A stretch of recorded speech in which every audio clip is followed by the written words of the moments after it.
Hello, good evening friends. আজি মই বনাম চিকেন পকৰি। সো চিকেন পকৰিৰ বাবে মই বেসন বা কৰ্নফ্লোৰ একো লোৱা নাই বা চাউলৰ গুড়িও লোৱা নাই। মই লৈছো দালি বটা। মসুৰ দালি অকনমান ভিজাই থৈছিলো।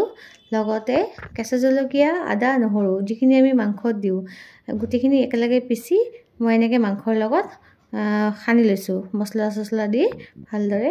এতিয়া মই গুটিখিনি বস্তু ভালদৰে খানি মেলি নিমখ হালধিও দিছো লগতে গুটিখিনি একেলগে ভাজি লম কেৰাহীতে ধুনীয়াকৈ খানি ল'ব লাগিব দেই। আৰু মাংসটো মেৰিনেট কৰি থলে বেছি ভাল হয়। মাংসটো আপুনি নিমখ আৰু হালধি দি মেৰিনেট কৰি থব পাৰে। অকমান নেমু ৰস দিব পাৰে, কিছুমানে ভিনেগাৰ দিয়ে। মই ভিনেগাৰ দিয়া নাই, নেমু ৰস দিছিলো অকমান দি মেৰিনেট কৰি থৈ দিছিলো আধা ঘণ্টামান। সো গুটিখিনি বস্তু যেতিয়া খানা হৈ গৈছে, তেলটো গৰম হোৱাৰ পিছত মই এটা এটাকে দি দিছো। অকমান ডাঙৰ সাইজ কৰি এনেকে কেৰাহীত অকমান মানে বহলকে দিব যাতে মানে বস্তুবিলাক এটাৰ লগত আৰু এটা গাত নালাগে। তেনেকে দি ধুনীয়াকৈ ভাজি ল'ব লাগিব। ভাজি মেলি আৰু আজি চিকেন পকৰি বনোৱাৰ মেইন কাৰণ জানেনে? মোৰ ভণ্টি আহিছে। সো তাই অকমান চিকেন জাতীয় বস্তু খাই ভাল পায়। যিহেতুকে ইভিনিং টাইম স্নেক্স এটাও হৈ যাব আৰু মানে সদায়নো বিস্কুট কিমান খাম, ভাবিলো অকমান চিকেন পকৰিকে বনাও।